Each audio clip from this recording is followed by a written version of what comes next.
So good morning, ito tayo magpipishing uli. So Monday ngayon, November 2, at mahigit 2 weeks na nag-stock sila ng trout dito. So susubukan ko lang kung meron pa ako mahuhuli. I doubt it kung meron pang kumagat, pero sana meron pa. Ang pain ko ngayon, butter worms at saka power bait. Susubukan ko yon. Titignan ko kung effective. So sit tight lang kayo dyan. Pagluto na kayo ng popcorn at magbukas na kayo ng soft drinks. At ito na, umpisa na natin ang ating video.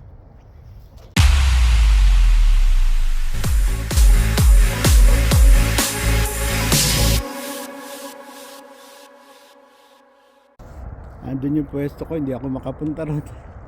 Kasi may nagte-trade ng aso, ayun. Ayun, natin yung aso niya. Pinalalangon niya sa tubig.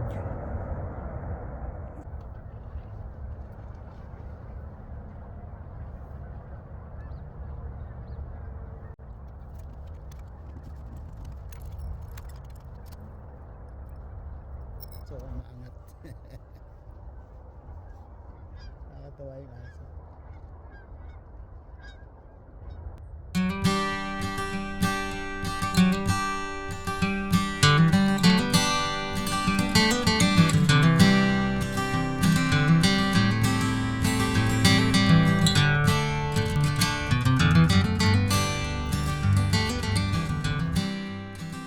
So ito Maknaya, tapos na sila mag-exercise ng aso nila. So balik ako dito sa spot natin. Dito kasi sila nagpapatulong bola dahil ito pwedeng maglakad ng aso sa tubig.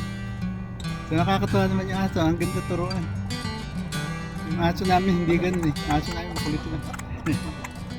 Pero yan, sa ulit tayo ng fishing dito. Okay?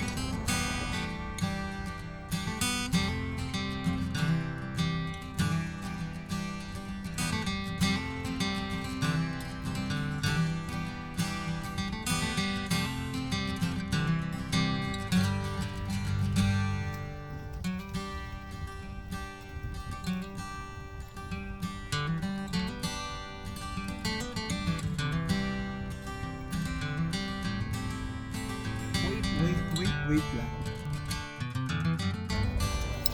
12? Yeah. Thank you. Tama ganun. Thank you.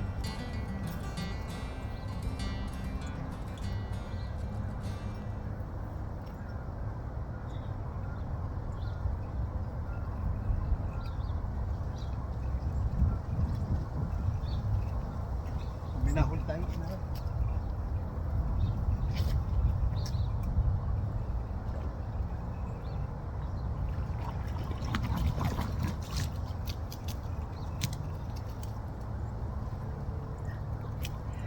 Dali tayo na isa.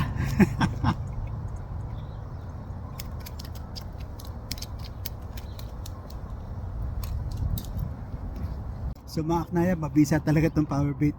Sa power bait sa kumagat.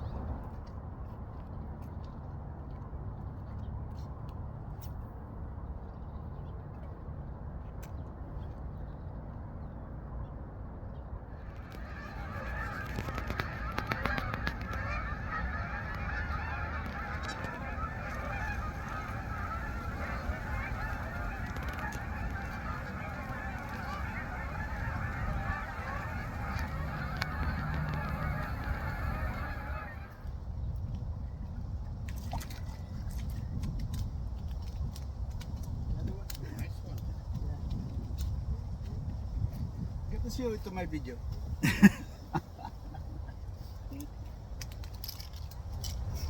I'm using this one, took the butterworm. I'm using butterworm and power bait.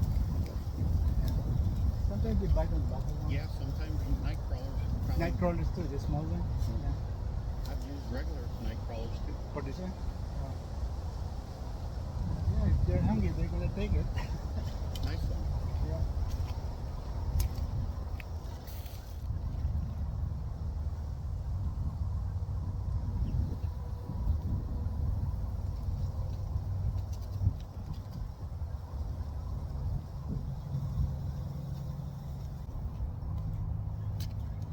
Nakadalawa na tayo, Aknaya. We got two already.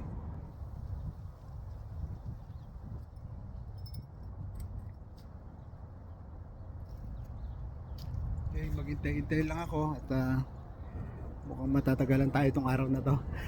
Mukhang konti na lang sila. Beautiful sunny day.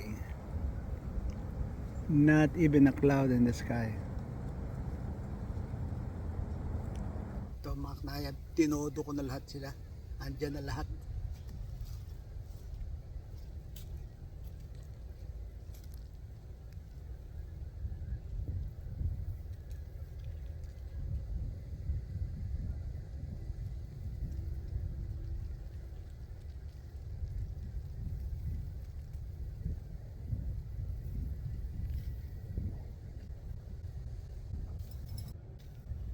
So ayan, hintay-hintay lang natin ang kagat.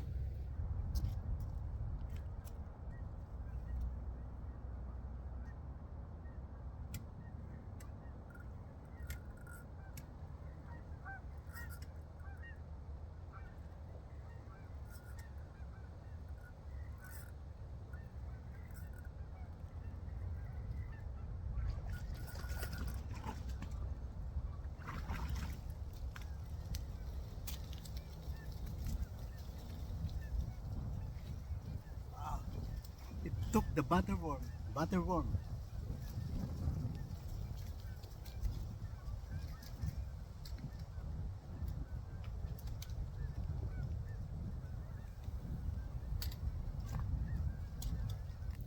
So mga knayad, napansin ko doon sa mga nahuli natin, yung tatlo, hindi tumunog yung bell.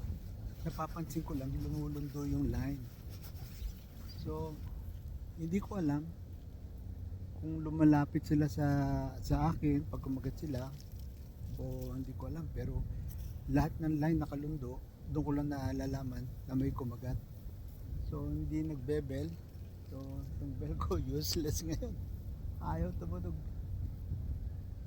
Kaya mamaya tingnan natin kung magre-ring the bell siya. So ring that bell, ring the bell. So mga knayad, update lang, 45 minutes na, wala pang kumakagat to sa ating bahay. So siguro tapos na mag-alisal ng mga isla. So baka mamaya ang kagat ito tangali ko. So 10 o'clock na at siguro magpakat na ako. Tama na yung tatlo, nakauling tayo tatlo at maganda-ganda na ulit. Siguro ipapaksin ko yun, direct pressure ko muna bago ipaksin para patipilit para pahin natin. So yan lang muna yung ating video sa ngayon. Maraming salamat sa inyong panood. At sana lahat kayo nagpapulit talaga yun. Stay safe. And God bless everybody. See you on my next video. Thank you so much for watching.